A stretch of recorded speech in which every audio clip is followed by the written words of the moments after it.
এক পর্যায়ে আমাকে এই গাড়ির চাবি দিয়া আপনার বাম চোখে ঘুষি দিয়া প্রথমত আমি দোনটা বাজারের উদ্দেশ্যে রওনা দিচ্ছি মোটরসাইকেল নিয়ে। ওই ছেলেটা দুর্গর দিকে আসতেছে টমটম নিয়ে, আমার সাথে মোড়ে দেখা হয়। ওই ছেলেটা আমার সাইড দিয়ে যাই আমার রাস্তার পাশে ফেলে দেওয়ার পর তাৎক্ষণিক আমি ওই মোটরসাইকেলটা নিয়ে অনেক কষ্ট করে উঠি আসি ছেলেটার সামনে ওভারটেক করে আসি, জিজ্ঞেস করি যে ভাই আপনি যে আমারে এই গাড়ি দিয়া ফেলে দিয়ে আসছেন, আপনি একটু ধরার দরকার ছিল, ধরেন নাই, আপনি এখন কোথায় যাচ্ছেন, একটু দাঁড়ান। তখন আমারও বলতেছে কী করার জন্য দাঁড়াইতাম, আপনি আমার কেন দাঁড়া করতেছেন? তখন বলতে ভাই দেখেন আপনি দাঁড়ানোর জন্য বলছি, আপনি কোন জায়গা থেকে আসছেন, কোথায় যাচ্ছেন, আমার এইভাবে ফেলে দিয়ে আসছেন, আপনি ধরেন নাই, এটা কি ঠিক করছেন কি না? উনি বলছেন ঠিক ভাই ঠিক বুঝি না, কী সমস্যা, এখন কী করবেন? আমি বলছি ভাই কী করবো, এখানে তো কিছু করার নাই, আপনি একটু গাড়ি থেকে নামেন, নামি কথা বলেন। এবার আমার 2-4 মিনিট কথা বলতে অনেক এক পর্যায়ে আমাকে এই গাড়ির চাবি দিয়া আপনার বাম চোখে ঘুষি দেওয়ার পর আমি এতটুকু বুঝতে পারিনি যে আমার চোখে এত আঘাত লাগছে। তখন আমি রক্তাক্ত হওয়ার পরে আমার পুরো শরীর ভিজে গেছে। এর পরবর্তীতে আমি কিছু বুঝতে না পারি আমি আমার আশেপাশে ফলাফানগুলো ডাক দিই, তখন ওরা আসে আমাকে আপনার এই হাসপাতালে নেওয়ার জন্য দৌড়াদৌড়ি করে। এর ভিতরে আমার ভাই আসছিল মজনু, আসা এই রক্তাক্ত দেখা অবস্থা, মাথা ঠিক না থেকে ওরা 2-1টা ছোঁয়া থাপ্পড় দিছে, এতটুকু আমি ছিলাম। আর এখন বর্তমানে আপনারা আমার পরিস্থিতি দেখেন, আমি ফুরসাম থেকে আমার রাখি নাই, ফেনীতে রাখতে চাইছিল না, ফেনী চিটাং ফাটাইছিল।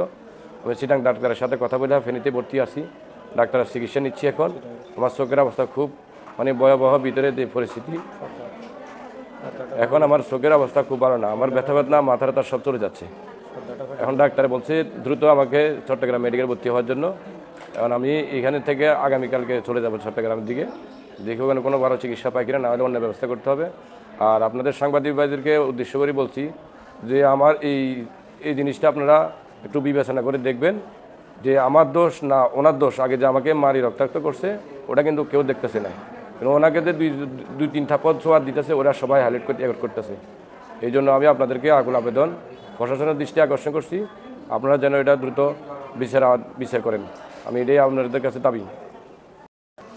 আমার নাম মজনু, আমার বাড়ি রামপুর।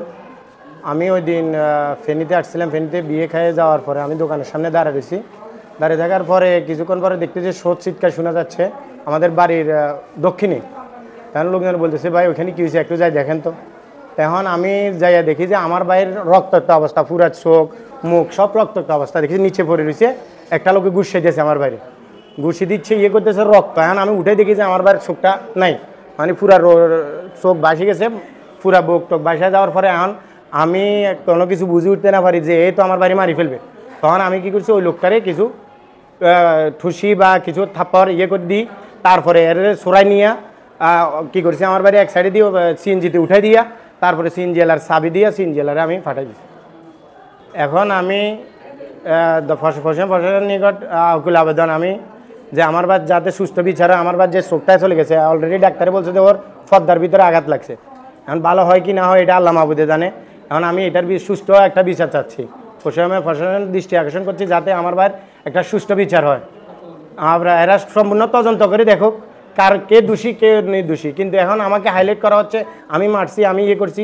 এখন আপনারা সবাই এটা তদন্ত করে যে দোষী যে হোক তার শাস্তি আমি চাচ্ছি।